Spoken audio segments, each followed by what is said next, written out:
Bonjour à toutes et à tous et bienvenue dans cette nouvelle vidéo du Salon des Arcanes pour découvrir le Echo Through Time Tarot de Lynn Tourman,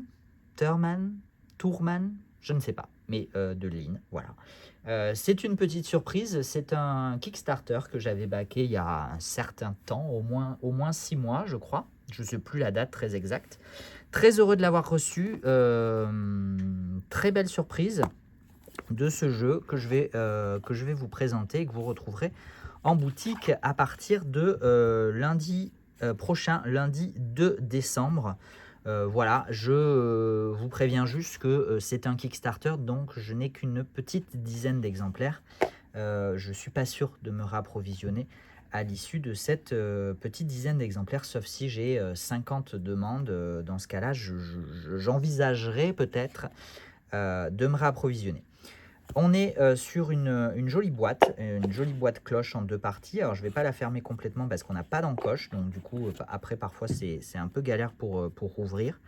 J'aime énormément, alors pas forcément le dos de la boîte, mais en tout cas, j'aime énormément cette couleur. Je ne sais pas si elle ressort bien à la vidéo parce que je suis en plein soleil. C'est rare sur la côte basque, mais aujourd'hui, je suis en plein soleil pour faire cette vidéo. Voilà, donc je ne vais pas quand même bouder mon plaisir de voir un peu le soleil. C'est suffisamment rare, mais du coup, c'est vrai qu'à la vidéo, ça rend pas grand-chose. Je pense que vous pouvez difficilement apprécier la couleur et la délicatesse du dessin sur cette boîte. En plus, j'ai l'impression que ça fait pas du tout ça fait pas du tout voilà, le focus.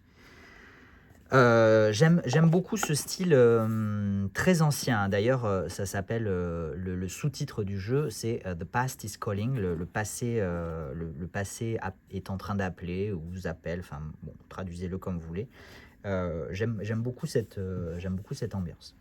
Le jeu vient avec un petit dépliant. Voilà, je vous ai montré le guidebook. Bon, bah, c'était le QR code pour le guidebook. Voilà, je rappelle que ce sont des données protégées par le droit d'auteur qui sont liées à l'achat du jeu. Voilà, donc essayez d'éviter peut-être euh, en tout cas de diffuser. Je préfère rappeler toujours que voilà, c'est quand même j'ai un peu merdé là-dessus, hein. J'aurais dû faire attention, mais je ne savais pas qu'il y avait le QR code. Bon, c'est pas grave. Histoire de bien appuyer dessus et de bien, et de bien attirer l'attention. Sinon, on a un mot-clé par carte et des propositions de tirage. Je vais laisser ça ici. Au niveau des cartes, on a une finition dorée, mais dorée mat, avec quand même des petites paillettes. Bon, c'est dommage pour les petites paillettes, à mon goût, hein, encore une fois, c'est pour mon goût à moi personnel. Mais sinon, je préfère à un doré très brillant.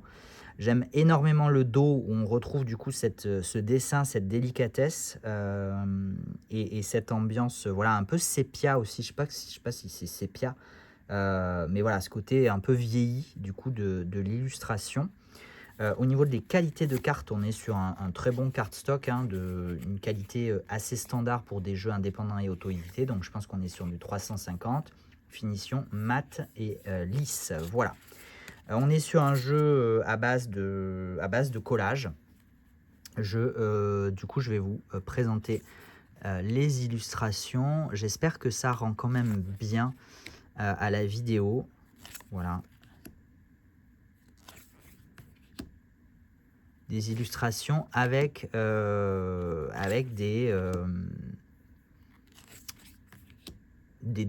découpes, des éléments sortis de tableaux, de véritables tableaux. Enfin, je crois. En tout cas, il m'a semblé en reconnaître déjà quelques-uns. Donc, peut-être que je me trompe, mais je ne pense pas me tromper.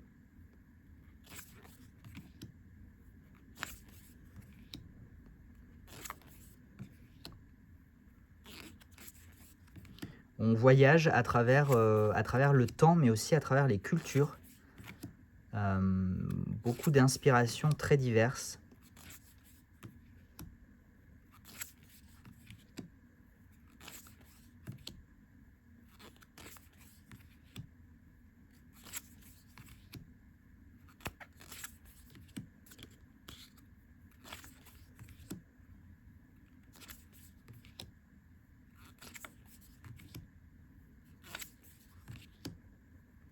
retrouve un système Rider-Waite-Smith assez classique hein, dans la configuration de l'illustration, dans les symboles qu'on peut retrouver.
Il est drôle en fait même là, moi je trouve drôle ce tarot, alors qu'on est sur quand même la suite des épées qui est rarement la suite la plus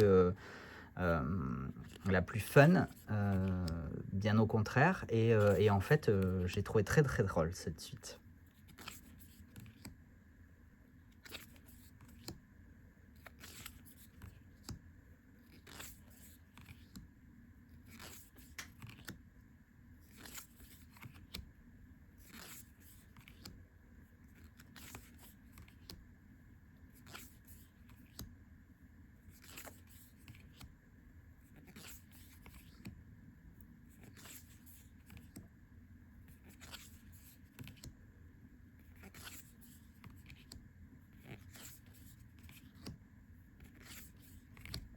Et on a une carte recto verso, ça se fait c'est la deuxième fois que je vois ça, hein. Enfin, ça se fait de temps en temps, voilà, ça se fait de temps en temps, une carte de plus qui doit soit venir combler un trou dans une ligne de production, soit juste de manière à, je sais pas, à protéger peut-être les cartes.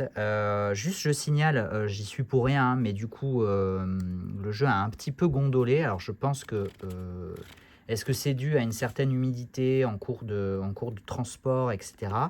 Est-ce que c'est juste la fabrication qui a fait ça? Je pense qu'à force d'être manipulé, mélangé peut-être, ça devrait se régler, mais je préfère le signaler, hein, j'y suis pour rien, c'est comme ça arrive parfois dans certains jeux, on l'a déjà vu. Ça reste assez rare, mais ça arrive. Voilà, donc c'est peut-être un cas généralisé.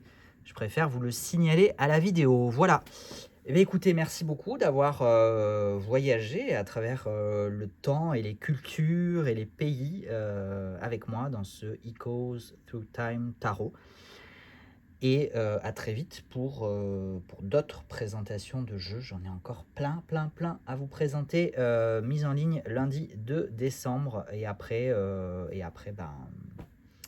après on verra. Merci beaucoup. À bientôt.